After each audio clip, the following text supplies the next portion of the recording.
When Maki Zenin returns to the clan, it's not just a visit, it's the beginning of a massacre that will change everything in Jujutsu Kaisen. And worse, she returns scarred, wounded, covered in marks, and the first one to show up is Naoya Zenin, already spitting venom, provoking her, trying to humiliate her, as if he still had control over her. That's exactly what we're going to talk about in this video, the Great Zenin Clan Massacre. So don't forget to leave a like, stick with me. I'm Lucas and you're watching Otasense.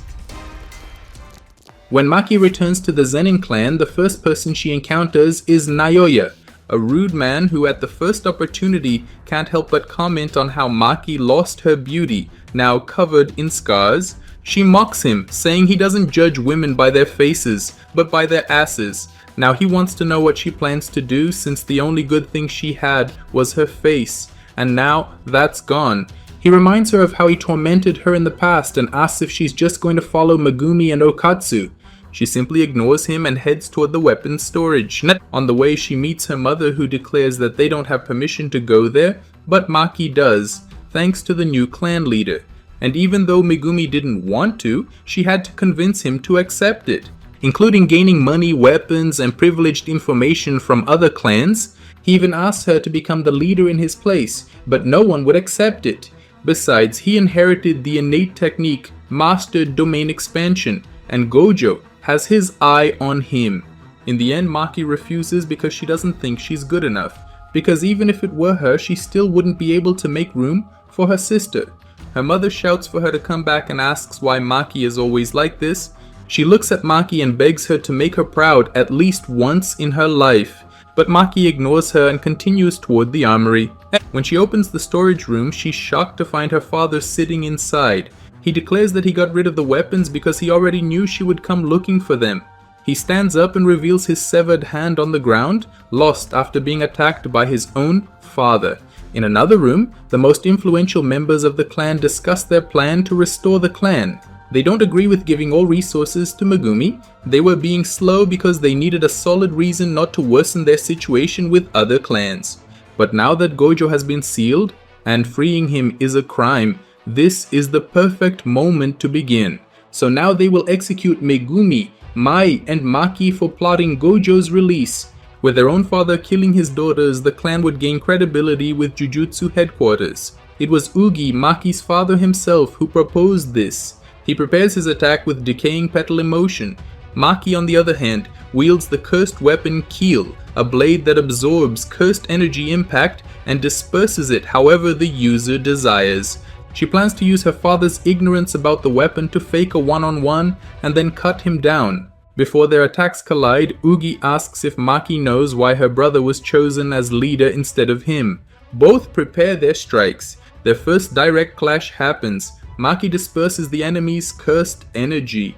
With a single slash, she splits her father's sword in half. To her shock, he instantly appears behind her. He launches his attack. In the very next instant, Maki is cut by her father's sword, the same blade she had just broken. Only then does she realize he restored it with cursed energy. As she falls, he declares that he was never made leader because his two daughters are nothing but failures. Defeated, Maki is lectured for judging her father by his rank. She and her sister are dragged away while he calls them ridiculous. He repeats that he was only denied leadership because of them.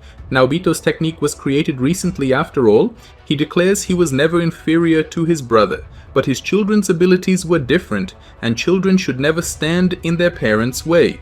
As Mai tries to talk back, they are thrown into a basement. From above, their father declares it a training and punishment room, a room filled with grade 2 curses or lower. Curses that haven't attacked yet only because they fear him, but soon they will devour them. He even mocks Maki's heavenly restriction, claiming any sorcerer could reach her level using cursed energy. Then he turns his back on them, the stains of his life. Mai holds an unconscious Maki stubborn as ever. She hugs her sister, saying she always knew this day would come. She kisses her sister, and Maki awakens on a beach. Looking to the side, Mai is sitting beside her, talking about her cursed technique. She's also injured and knows that if she creates anything, she will die. She walks toward the sea while Maki only begs her sister to come back, Mai explains that she finally understands why twins are considered bad omens. In Jujutsu, identical twins are treated as a single individual. Mai looks at her sister and says she is Maki and Maki is her. Even if Maki gives everything she has, it will always be meaningless. Mai herself has no interest in becoming stronger. She knows that if she stays, Maki will always remain incomplete. Maki doesn't care. She just wants her sister back. Mai extends her hand and leaves her with one thing. She will take all the cursed energy with her, but asks Maki to promise one thing. She asks her to destroy everything, and when she says everything, she means everything. They see themselves as children again, back when they were close. When Maki wakes up, she's holding a sword beside her sister's body. She cries, realizing Mai gave her life to create that weapon. At the same time, countless curses begin surrounding them. When her father looks back, he senses an overwhelming presence coming from the basement. He enters a battle stance as he realizes all the curses have vanished. His body remembers a fear he tried to forget. Soon he sees the shadow of Toji's monster reflected in his daughter. He panics. In the next instant, he activates his curse technique, preparing to incinerate her completely. Before he can even finish shouting that she should die as a failure, his head is split in half instantly. Like a bird finally flying free, Maki reaches her full potential, even if it wasn't the way she wanted. With Maki's awakening, the Zenin clan falls into chaos. Emergency alarms sound, and a boy runs to warn that Maki is destroying everything. Everyone is shocked by Ugi's death. A squad of non-cursed energy users appears. They train their bodies to the absolute limit and are ordered to hunt Maki down. Their captain orders her captured alive. He wants to finish her himself. Soon they spot her carrying two unidentified cursed weapons. In an instant, Maki is completely surrounded. Yet all she can think about is how everything led to this. She concludes this was the only path. Remembering her sister's final request, destroy everything. When they attack, a monstrous Maki rips off one soldier's hands, leaps over him, and tears part of another's head off. What follows is an unimaginable massacre. Maki slaughters countless soldiers like ants. She kills them one by one in the most painful ways possible. Kicks, slashes, twists, everything. She moves like a snake among prey, unstoppable. When the captain finally arrives, all his men are dead. But he isn't alone. Maki senses another presence. He activates his technique, creating massive arms from the ground beneath Maki and crushing her with a gigantic clap. 3 more enemies appear, members of Hei, sorcerers of semi-grade 1 or higher, the strongest unit of the Zenin Clan. It doesn't take long for Maki to break free. She charges them and briefly trades blows. In the next instant, she rips out the throats of 2 of them effortlessly. She's only stopped when struck by another sorcerer's curse technique. It's Ranta using everything he has to hold Maki in place so she can receive Junichi's full attack. But Maki, with a terrifying smile, forces her way out. She overpowers the curse technique with sheer strength, beginning to break it. Ranta gives everything he has, because now Maki is just like Toji and they must kill her now.